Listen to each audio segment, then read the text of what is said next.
¿Qué tal? ¿Cómo están? ¿Cómo allez-vous? Comment ça va? C'est dimanche et le corps le sent. Bon, Marc Karpeles, d'après ce que j'ai compris, le Japon, il est encore détenu, quoi. Ou il est sorti récemment. C'est 5 ans de prison. Mais bon, Marc Karpeles, avec ses millions, je veux dire, il ne s'en va passer ce que vous passez en France. Faut dire la vérité, quoi. Banque alimentaire, bah, inflation jusqu'en haut, grâce aux riches émirs du pétrole des pays arabes et aussi de Norvège ou de Suède, je sais plus. Ces pays qui vous la mettent bien profond. Il y a un truc que je peux vous dire, moins vous consommez de gaz et d'électricité, plus ça va faire baisser les prix dans les supermarchés. Voilà. Et ça, c'est pas au niveau de la France, au niveau européen. Donc si tout le monde fait de l'effort, ça baissera les prix. Deuxième conseil que je peux vous donner, c'est ce que j'ai appliqué en venant ici.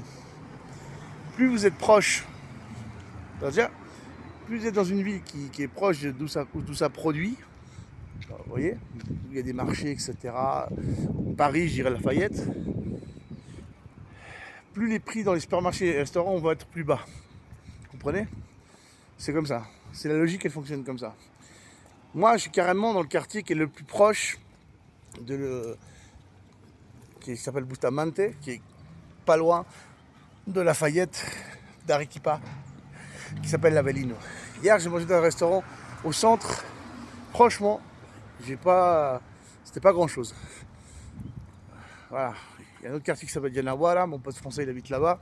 Là, c'est un peu mieux, mais ici c'est mieux. Là, je suis vraiment dans le meilleur quartier. Vous voyez?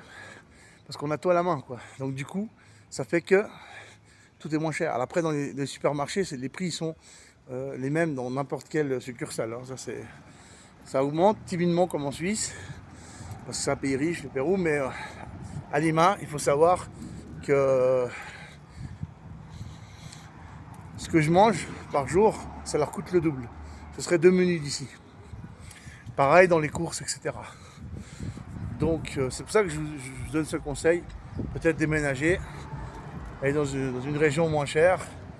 Et puis sinon, déménager dans un quartier qui est très proche de grands centres, de grands marchés comme Lafayette. Voilà, tout simplement. Donc là, ça fait que c'est moins cher. Cette logique, j'ai à peine m'en rendre compte. Non, je le savais avant. J'ai étudié tout ça avant de déménager ici. J'ai fait des recherches depuis mon putain de smartphone, depuis Lima, il y a plus d'1 an et demi. Voilà. Simplement, les gens, faites ce que je fais. Je vous jure que vous allez vous en sortir un poil mieux. C'est un conseil que je vous donne. C'est valable pour les Suisses, c'est valable pour les Belges. Sinon, déménager en Espagne. Là-bas, c'est pas un bouclier tarifaire qu'ils ont, c'est un autre système par rapport au gaz, à l'électricité. Donc, ils ne sont pas tellement affectés comme nos pays. Voilà. Peace, cuídense.